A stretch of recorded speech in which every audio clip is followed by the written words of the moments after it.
Democratic part of West Virginia, and that we find ourselves in a New York Times poll with Republican House of Delegates member Carol Miller up by 8. Because why? She's running a better campaign. Well, let's talk about a couple of broader issues here that may be affecting this. One is the economy. A couple of polls I've seen, because of the strong economy, give Republicans the edge over Democrats head-to-head, sometimes by double digits.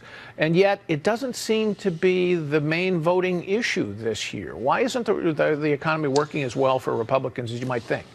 I think there are two reasons. One is because when the economy gets better, people tend to sort of assume that that's a given.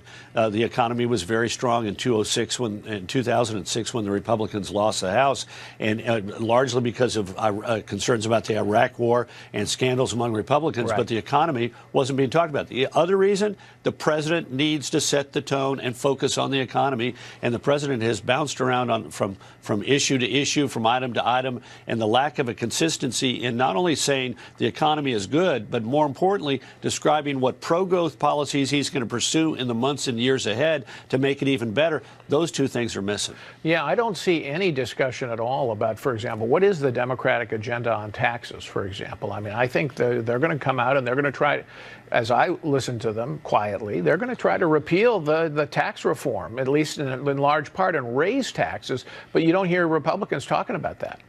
Yeah, and look, let me give you two examples of how this can work. In Texas 23, Will Hurd, who is in a 65% Latino district that Hillary Clinton carried, and Don Bacon of Nebraska 2 in a district that Hillary Clinton carried, both were considered to be toss-ups earlier in the cycle, and yet both of them have pounded home on their opponents, saying, my opponent will reverse the tax cut, and my opponent is in favor of a universal government-run health program that will kill your private insurance plan and cost us $32 trillion. And what's happened to both of those candidates? They have both been moved off of the list of toss-ups and into lean or likely Republican, and the Democrats have stopped spending money in their districts. Well, let me give you, but Will Hurd, I think also, he's distanced himself from the president on immigration, just like Carlos Cabela in Miami. Absolutely. In Miami has. Both of those are saying we need to do something about DACA. We need to get a bipartisan deal on security and legalization of DACA, and that's helped them in those districts. So what about the president's immigration focus here in the waning days of the campaign? Going to help or hurt Republicans? Well, it depends. We've just seen the first outlines of it. If it is defending our borders, that has got widespread acceptance. If it is we're going to build a wall, that has less acceptance. If it is against finding a solution for the dreamers and finding a solution, a path to citizenship for people who are already in this country, it's going to be hurtful. But you're right. Again, my point is smart candidates like Corbella and Hurd understand what their districts want and are fighting hard for those kind of issues and running smart campaigns. All right, Carl, thanks for coming in. We'll have talking to you again before the end of this thing. Yes, sir. Absolutely. President Trump looking to make immigration a central issue in the closing weeks of the midterm campaign. So is it a winning issue for Republicans in swing states? Our panel debates. Immigration a central issue in the closing weeks of the midterm campaign and threatening to close the southern border with Mexico as a caravan of migrants from Honduras makes its way north. The Mexican government announced Thursday that it has asked the United Nations for assistance in screening the refugees in an effort to stop them before they arrive at the U.S. border. But the president is encouraging Republicans to make, quote, the horrendous, weak and outdated immigration laws and the border a part of the midterm. So is it a smart strategy for the GOP? Let's ask Wall Street Journal columnist and deputy editor Dan Henninger, editorial board member Alicia Finley, and columnist Bill McGurn. So, Alicia, smart strategy or not? I would say that I think what they're trying to do is galvanize the base. Right. Especially in the Trump states, or the states that Trump won in 2016, maybe North Dakota, perhaps even Arizona. But where I think it really hurts Republicans is in these swing House districts, the suburbia, where it really distracts from a Republican message of economic growth. So it's a mixed impact. Some might help in some states right, that but Trump I think, won. yeah, and in those states, I think Republicans are already pulling ahead. Where we're really concerned about is the House majority, where they need to pick up 23 seats, and 23 seats held by Republicans where Hillary Clinton won. So do you think that a deal on immigration, like a DACA trade for border security of the kind that looked like it was coming together a little bit, would that be helping Republicans now? Oh, I think it would help Republicans tremendously, especially in those House districts. If you think of Steve Knight in California, Carlos Curbelo in Florida, I really think that it would improve their chances of holding those seats. I remember Eric Paulson from Minneapolis, St. Paul, came in to see us, and we asked him point blank, would it help you if you had such a deal? He said it sure would. And he's one of those guys in a tough race. Dan, what do you think? Well, I think that this immigration is becoming a liability for Democrats. Really? Look, oh, yeah. And I think that Donald Trump did not create this 4,000-person Honduran caravan coming up from Honduras, right? No. And nobody seems to understand what happens with these caravans now that Mexico is actually calling in the United Nations to try to help them resolve it. Well, they're seeking refugee status, presumably, right? Yeah, but, the president of Honduras himself claims that his left-wing opponents are creating these caravans to embarrass him. And the head of the Border Patrol, Kevin McAneely, was down there a couple of weeks ago. He could not figure out what was going on in Honduras. So you think But the caravans are coming, and somebody's got to do something about it. Okay, so to the extent that Trump focuses on the caravan and focuses on saying we can't have our borders overrun willy-nilly, that helps the Republicans. Because the Democrats are in favor of sanctuary cities, which is basically doing nothing. They want to abolish the ICE, Immigration and Custom Enforcement. They are, in fact, doing nothing about what is manifestly a problem. And I think, especially in some of the big Senate races, this is becoming a problem for Democrats who themselves are telling their candidates, try to stay away from this subject. All right. I agree with Dan. I think that immigration is two different issues. If it's about dreamers, people that were taken here when they were young, didn't make the decision, I think there's a lot of sympathy for them, right? If it's about other kinds of issues like family separation, I think it works for the Democrats this way.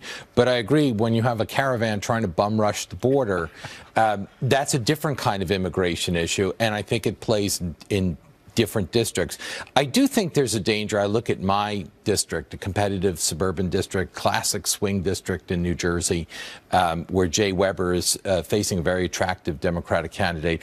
I think he would have been helped by a more vigorous case for the economy because his opponent is making the tax cuts a big issue. In states like New York and New Jersey and California, people are complaining about the loss of the SALT deduction. So right. I do think that I do think that Republicans in general have suffered from a lack of emphasis on how good the economy is. So give these guys what for, Alicia? Why do you think they're wrong? Well, I would say they're completely wrong. Right. But in terms of border security, yes, I do think that plays to Republicans' advantage. But you don't want you want the message to be on the economy at this point, not the distraction, because immigration is a very divisive issue in the GOP, and candidates are going to be asked, well, what do you think about this, or what do you think about that? And that really puts them in a predicament, and I don't think they've quite finessed the issue. Well, and I also argue, Dan, I mean, look at what happened with the border family separation at the border this summer.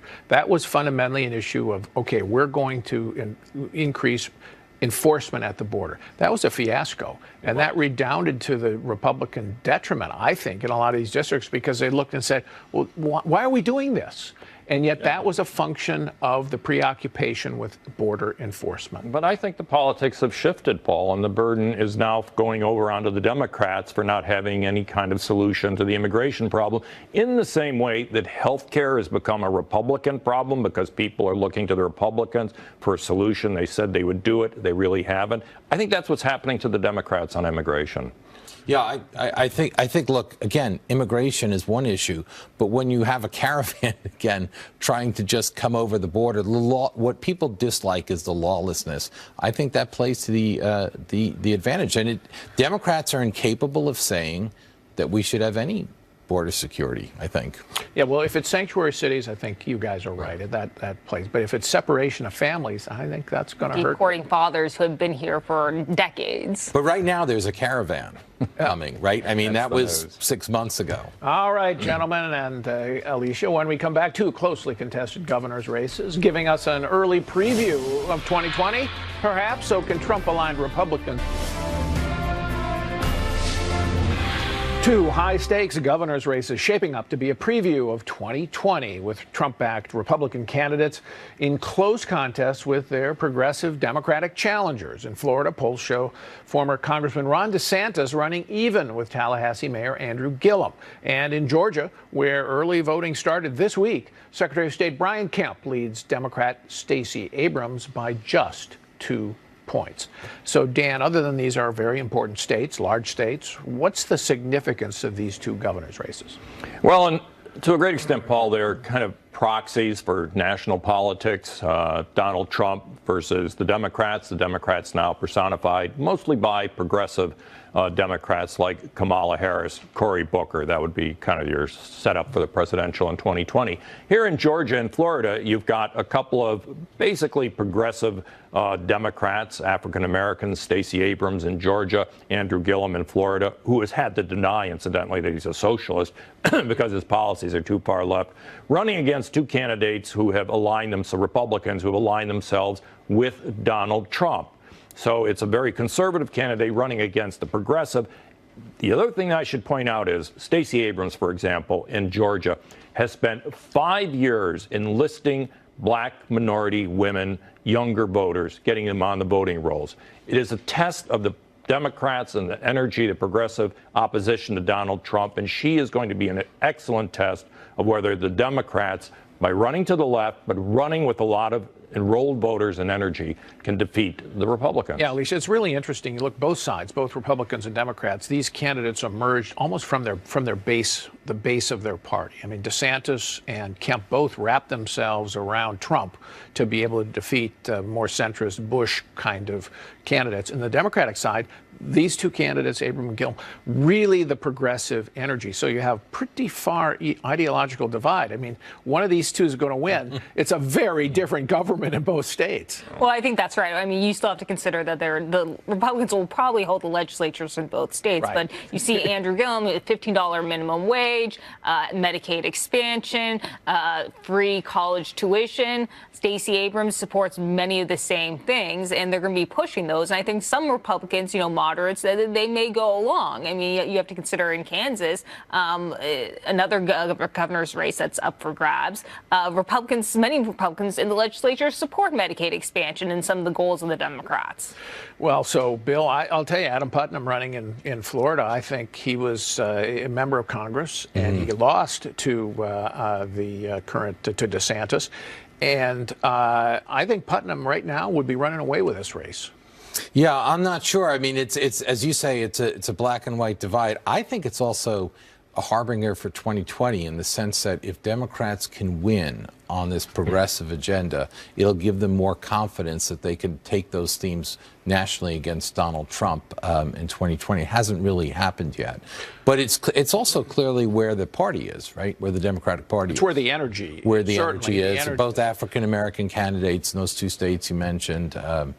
So it's a real test. So what are the Republicans in these states running on, right? They've had they've had their Republican governors now. What are they saying we'll do in the next 4 years? Well, I think there is they're trying to moderate a little bit.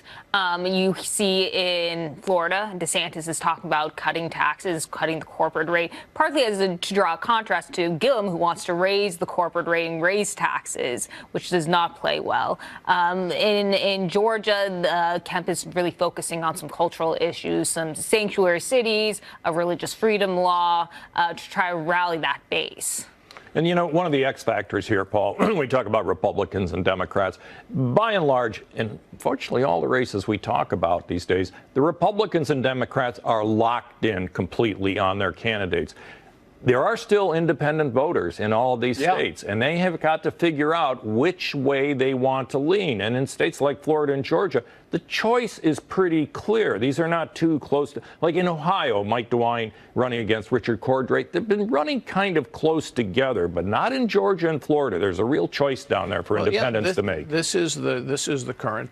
This is maybe the purest expression this year. These races of the polarization in American politics, right, where you don't necessarily run into the middle anymore. You try to energize your base. And I agree with Dan. Henry Olson has an interesting article on this, that people think if people are highly polarized, then you really have to get out your base. And his argument is the way to do it is to try to get the independents, who are the marginal voters, right, and to appeal to them in a way that doesn't turn off your own base. That's the eternal trick in politics. But how do you? Are there any issues particular this year, Alicia, where they think that, where either party's trying to use that? Let's say education, big state issue. Is there a divide there? Well, especially in Florida. I mean, where you see Gillum hasn't said we want to eliminate all charter schools, but has used that kind of dog whistle with the teachers' unions. These are unaccountable for-profit organizations, and we need to stop them. He wants to eliminate the scholarship of these private school voucher programs that Jeb Bush originated, and whereas DeSantis really wants to expand private school choice. Okay, thank you all. When we come back, Saudi Arabia acknowledging the death of Washington Post columnist Jamal Khashoggi, claiming it was an accident, but with lingering questions about the Crown Prince's involvement. How should the Trump administration respond to Riyadh's latest explanation? Saudi Arabia has been a great ally, but what happened is unacceptable. Saudi Arabia has been a great ally, but what happened is unacceptable. We are going to see they've arrested, just for the people at the table, a large number of people having to do with the event that took place in Turkey and the consulate, the Saudi consulate. And it's a big first step. That was President Trump responding to Saudi Arabia's statement late Friday about the fate of Washington Post columnist Jamal Khashoggi. The kingdom now acknowledging his death, but claiming it was the accidental result of a fistfight, contradicting the government's initial claim that the journalist who was critical of the Saudi regime had left the consulate alive. 18 suspects are said to have been arrested in the case. John Hanna is senior counselor at the Foundation for Defense of Democracies. He served as Vice President Dick Cheney's national security advisor in the Bush administration. Welcome, John. Good to see you. Thank you, Paul. So you've heard the story. The Saudis now say it the result of a fistfight and accident. How credible is that? Well, that part of the story is still incredible, Paul. Nobody knows for sure what happened inside of that consulate, yet we've had a stream of leaks from the Turkish press over the last couple of weeks that have been reported in virtually every American major outlet, in which they say that this was a kill team sent to Saudi Arabia with the intent to murder Khashoggi, not to somehow lure him back to the kingdom. So that part of the story still just doesn't pass the laugh test. Do you think that American intelligence would have its own information about what happened here?